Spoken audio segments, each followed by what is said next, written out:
Bonsoir à tous. Petite chronique sur l'éducation donc. J'espère que tous les petits divers ont fait leur rentrée dans la joie et la bonne humeur, avec un beau temps. Donc aujourd'hui, nous allons parler bien sûr de Jules Ferry, car une chronique sur l'éducation sans parler de Jules Ferry, ce serait compliqué. Donc pendant les vacances, si vous avez sillonné les villages ou les villes de France, vous avez sûrement vu des collèges ou des lycées portant le nom de Jules Ferry. Alors qui était Jules Ferry et plus précisément, qu'a-t-il fait pour l'éducation scolaire? C'est les questions que nous allons nous poser ce soir. Jules Ferry est né en 1832 et il est mort en 1893. C'était un homme d'État français. Il est surtout connu pour avoir soutenu une politique de colonisation, mais ce n'est pas cet aspect-là que nous allons nous arrêter. Les lois de 1881 et de 1882 de Jules Ferry posent les grands principes de l'école d'aujourd'hui. Elles sont une véritable révolution. Elles instaurent la gratuité, la laïcité et l'obligation de scolarité de 6 ans à 13 ans.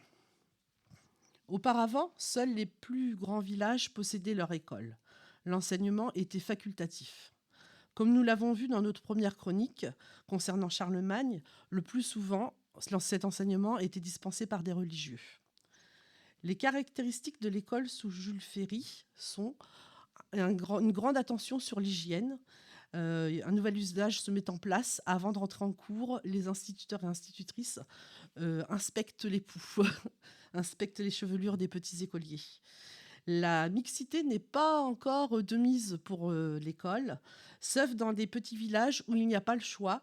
Les élèves sont rassemblés dans une classe, donc par manque de locaux, par manque d'effectifs également.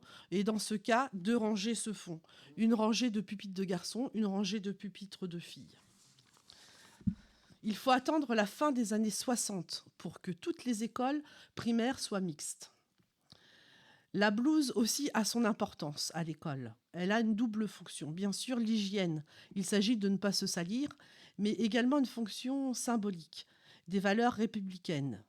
Effectivement, en portant la blouse, nul ne voit comment est habillé l'enfant en dessous. Et c'est une façon de mettre tous les enfants à égalité devant le savoir.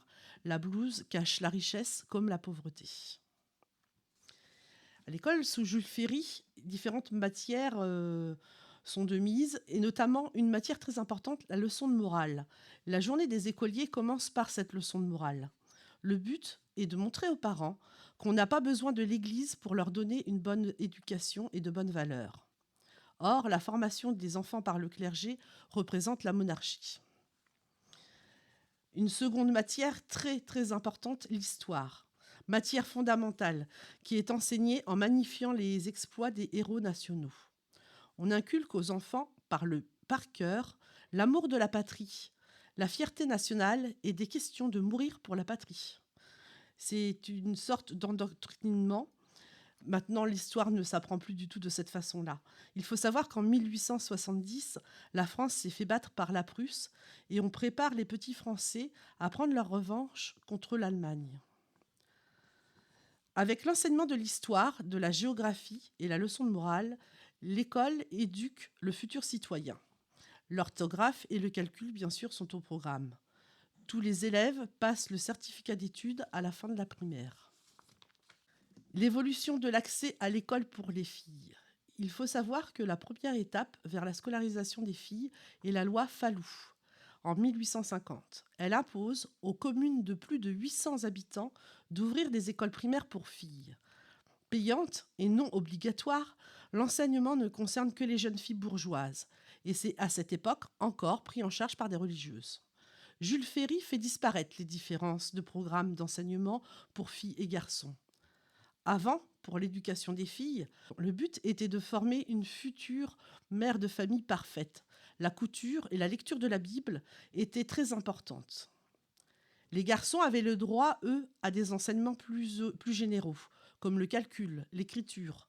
Avec les lois scolaires de Jules Ferry, les filles ont aussi accès à ces apprentissages. La suite du parcours éducatif, bien sûr le lycée. Il faut savoir que dans un premier temps, le lycée est payant jusqu'en 1933.